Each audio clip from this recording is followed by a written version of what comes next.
Hey guys, my name's Nate and I'm the Otter Outdoorsman. In this video, I'm going to be giving you guys some guidebook recommendations.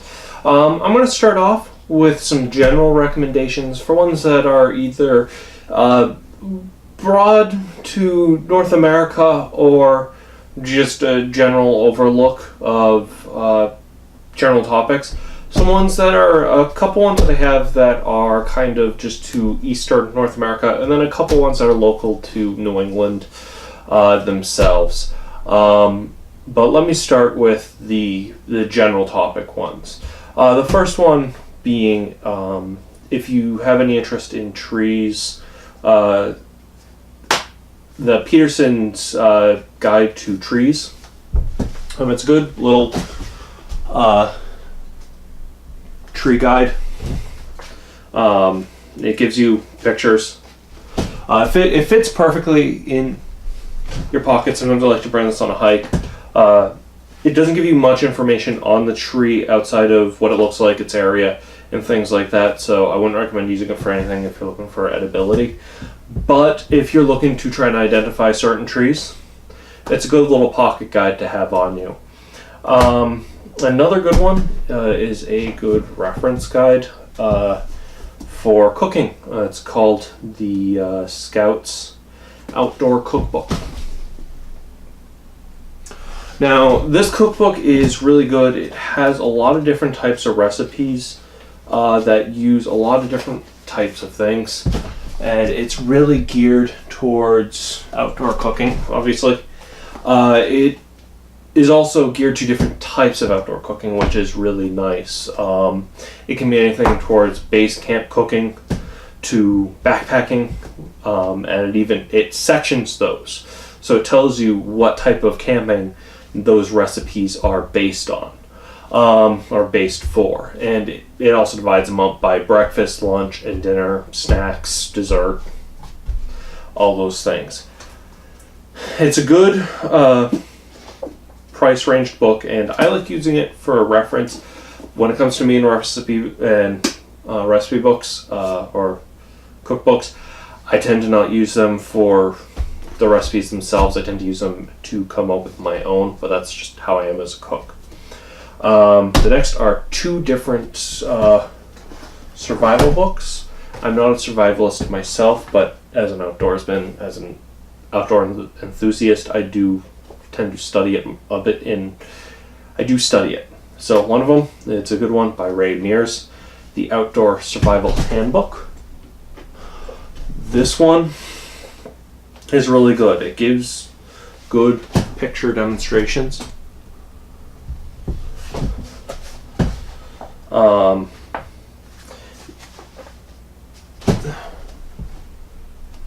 And to me, that's important in guidebooks like this. It has a wide variety of things. It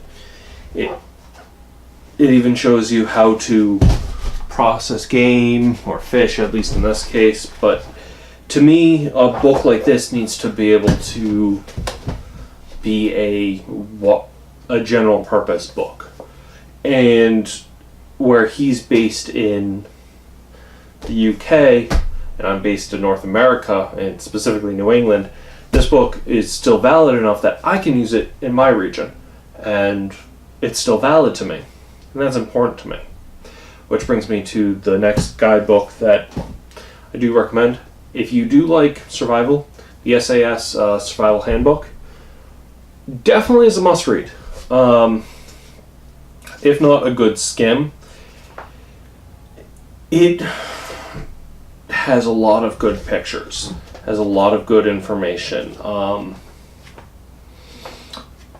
You may not need to read it cover to cover, but if there's a topic you're looking for, knots, for example, it has information on that, how to build fires, anything from navigation, telling the skies, building shelters, winter survival, all that stuff. And to me, knowing that stuff is important. And being able to study that stuff is important. I may add a couple more books to this. Links will be down below. So now, for the regional books, a couple good ones would be if you like bird guides, the Peterson's field guide. They also do make one for the western birds, but this one is the eastern and central North American bird guide. This one is used by professionals, and I have used this one before itself.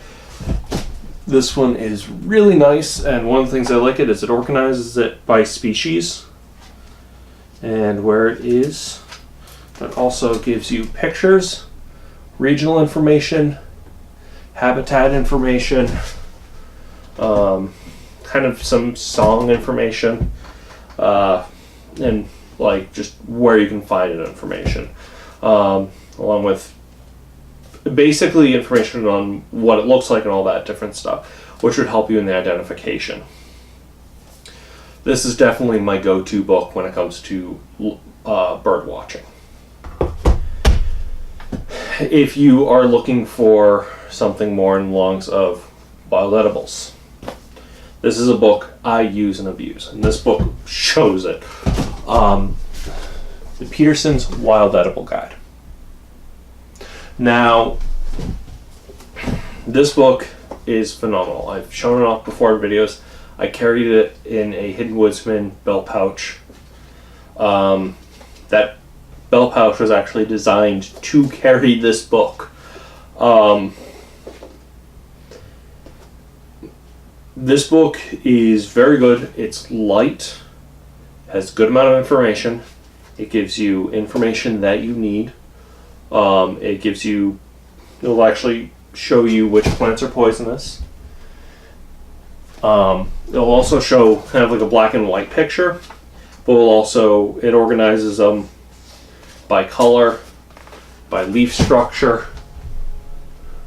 It gives you information, tells you what you can do with them, and all that type of stuff. Another good edible guide that I forgot to mention is one, and I'll have to link it down below, but because it was lost in process of moving, it's called The Forager's Harvest. I'll try and remember to put a picture up, but if not, there'll definitely be a link down below. The Forager's Harvest, it's really good. It doesn't have as many plants as this one, and it's more of a broader book, but it definitely tells you a lot more of how to prep the plants, a little more of the seasonality, and it's a really good one if you're interested in getting more into wild edibles. Now, for people who are more in the New England area, a good book is the Northeast Foraging Book. There's another one I'll have to post down below. I can't remember the name of it, but it's by Falcon's Guide. But this one is definitely good. The Northeast Forager. I really like this book if you're getting into wild edibles, because it has a lot of anecdotal information on how to harvest sustainably, when to harvest, how to prepare stuff, all that different stuff, where to find it, like good pictures. There's a lot of good information in it. And one of the things I like is I keep this one at home for when I'm doing studying on it. I use this one for the field, and I use them together. Those two together are a great team, especially if you're in New England like I am. If you're outside of New England, this one can reach, I believe, down as far as Pennsylvania. I believe it does a lot of the same plants, but it's northeast. But it actually has, I believe, it has a few plants in there that we don't have up here in Massachusetts. Now, if you are in the Massachusetts-Boston area, I have two books to recommend to you if you're looking for new places to hike. You don't have to actually be in Massachusetts. You can be northern Rhode Island, Connecticut, and southern New Hampshire. You just have to be willing to travel a little bit. One of them is Hiking Massachusetts. The other one is Best Hikes Near Boston. These two guides, they're pretty good. They both kind of offer different things. I like having them both because they both give a good amount of information. I use them to find hiking areas, and then I look up those hiking areas online and search for them. If you are coming to visit New England or coming to visit Boston looking for hiking areas, I wouldn't recommend picking them up unless you're going to be here for a long time. Otherwise, reach out to one of the local YouTubers up here and ask, hey, where's a good place to hike? Or look up the Blue Hills. But if you're up here for an extended amount of time, or you're frequent up here, these two books are definitely great. What they do is they tend to give you a lot of information on the trail, and also recommend a specific part of it, like hiking Massachusetts. What it will do is it gives you information on the trail, maybe gives you a little bit of background on it, gives you name of it, gives you directions to it. I believe, finding the trailhead gives you directions to it. Will also give you a kind of a general map of it. I found both of these at REI one time when we were shopping there, and the other one kind of gives similar information. Try to pull up a good part of it.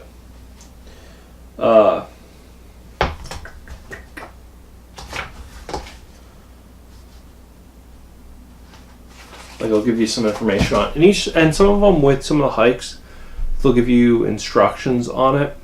And they'll give you directions of where to go with the hike and how to go about it. So there are definitely two books to check out if you are looking for it.